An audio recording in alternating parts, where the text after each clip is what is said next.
days. Can this go on? Let's start with the debate over tax cuts. U.S. Congressman Jim Rand's a Democrat from Virginia, and Congressman Brian Bilbray is a Republican from California. Congressman Bilbray, you first. Are you for where are you on these Bush tax cuts, which are set to terminate for everyone this January? Well, Chris, I wasn't there when they were passed, but the fact is I think it's the worst time to be talking about kicking in a new tax increase anywhere along the board, and you know that. It's basically the biggest problem here is the fact that we can't continue to think that we're going to take money out of the economy and keep the economy strong. And I'm kind of interested because I've been listening for 10 years, people saying that all the tax cuts of Bush were only for the wealthy, and now I'm starting to hear that, oh, we're only, there was some of it, or a large portion that might have been for the middle class, and we won't touch that part. It seems inconsistent with what I've been hearing for the last 10 years, and you got to admit that. So you want to have keep all the Bush tax cuts for the next 10 years as you've had for the last 10 years?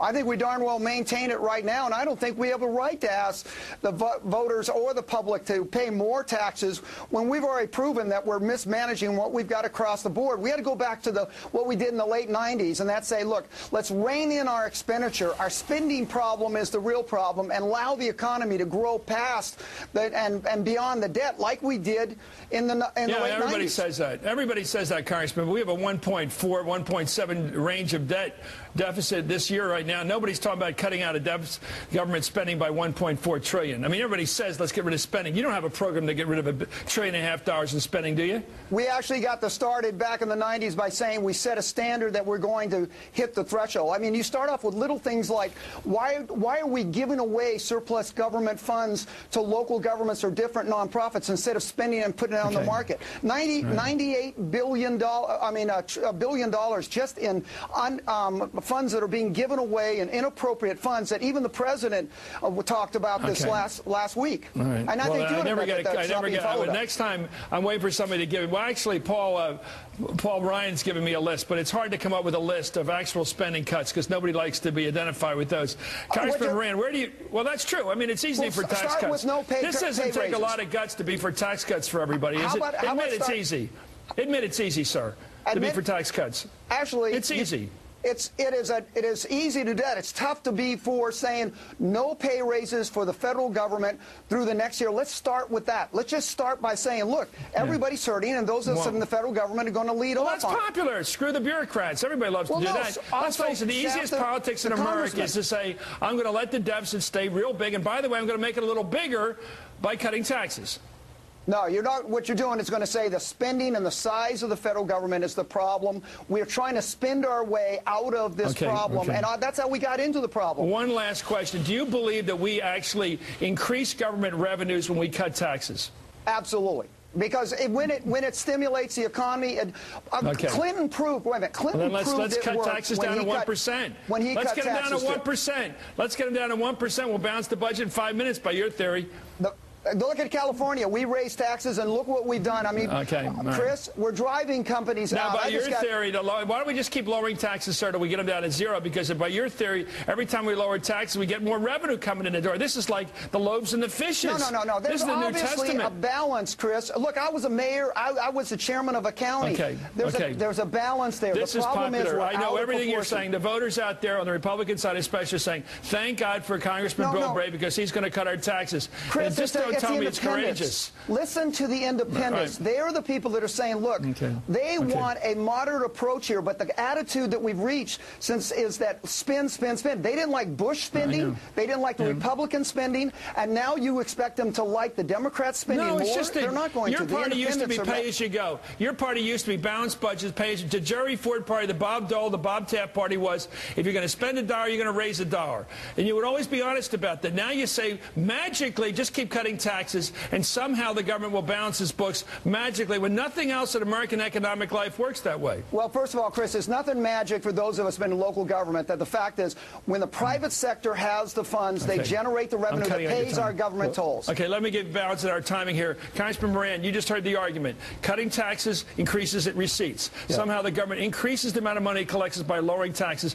Just keep doing it. He says it works. Well, it's not the first time we've heard that argument. We've been hearing it for decades. the fact is we need to do both. George H.W. Bush, the 41st president, did it the right way. He raised revenue and he cut spending. And then Bill Clinton followed on his lead with a balanced budget and created a surplus. Taxes went up, in fact, 39.6% for the highest level, but 23 million jobs were created, and it was the most after-tax revenue ever generated during that 8-year period by the most wealthy people in this country. The fact is that the 2001 and 2003 tax cuts generated 13% more revenue that came back to us, so 87% was unpaid for. It's $2.3 trillion that has been added to our deficit. It's the principal cause of the deficit. Taxes, is the Bush tax cuts. Is the Bush tax cuts, George W. Bush tax cuts. And what we need to do now is to do what Clinton and his father did to get us back into balance. Today we have 14.8% of GDP. Why do you think the Clinton administration ended up with a surplus when Ronald Reagan, as much as he's beloved these days, did not end up with a surplus? He had a deficit every single year and growing. Why do you say that this program of cutting taxes somehow yields a balanced budget or brings back fiscal sanity somehow? Congressman Bilbray. Chris, because Democrats and when Republicans... has it happened? Wait a minute. Democrats and Republicans, so Clinton and the Republicans finally got spending under control to the point to where the economy could catch up. That's why it worked. There was the one time that you saw a Democratic president and a Republican Congress finally, and it tussled, let's face it, it was a tough time, but we finally wrestled down the expansion of expenditures. Right now, we're going just the opposite. Who was the last Republican to bounce the budget? Who was the last Republican president to bounce the budget now that you're the party of fiscal responsibility? When's the last Republican president? You had a Republican president under Bush, George W. You had when's the last time a Republican president has yielded a balanced budget or a surplus? You had Just a Republican Congress that allowed a Democrat to do it, and that's a bipartisan kind of effort we made. It was actually Dwight Eisenhower. Bush went over the top after the war and used the war as an excuse to do domestic spending, and the Republicans made that mistake. But it doesn't mean that the Democrats have any reason to do the other, and that's why the independents are up raising. That's why this issue is going to be the top issue, and independents are deciding this. Chris, it's not Democrat-Republican partisanship. Brian, that's nonpartisan. Are really mad about this. You can identify cuts that total less than 1% of the budget and a small fraction of the deficit. We're going to have to take a comprehensive approach, and the first thing we need to do is to get revenue back into a normal range. Normally, it's 20 to 21%, and that's basically what we're spending, 20.6%. But today, with the stimulus, it's more than that. But generally, that's about what it comes to. You can't balance the budget. You can't treat your grandchildren fairly when you're only bringing in less than 15% of GDP and you're spending over 20%. It's almost criminal what the Republican Party is willing to steal from their grandchildren and our grandchildren. That's the problem, Brian, just because it's politically popular, Brian. Let's go back to 08 spending. Let's start by going back to a baseline that's defensible. Let's talk about take what's left of the stimulus and not spend it. Let's take what's left of TARP and not spend it. Let's prove to the American people that we're willing to take the tough decisions. Talk to Governor Schwarzenegger, who still has billions of dollars that are unspent but are designated for road projects and other infrastructure projects. Let's take a look at one of your leaders. Here's one of your leaders, the Majority Whip, or actually Minority Whip, Eric Cantor of Virginia. Here he is on MSNBC with Savannah Guthrie on the Daily Rundown this morning. Let's listen. Will you just simply acknowledge that passing these tax cuts worsens the budget deficit problem? I mean, you can't deny that, right? Savannah, let's look at it through the prism of the working families who are seeking jobs and the small business people who are creating them. It's not a tax cut they're looking for. They don't want a tax hike. I just was wondering if you had any dispute with the notion that it does exacerbate the deficit picture. Well, what I've said in the beginning is if you have less revenues coming into the federal government and more expenditures, what does that add up to? Certainly, you're going to dig the hole deeper. Well, there he is, Congressman Bilbray, your leader, your whip, is now admitting that if you cut taxes, you're increasing the deficit. He just said it. Do you want me to repeat it? That's your leader. Why would he say something like that runs against your orthodoxy?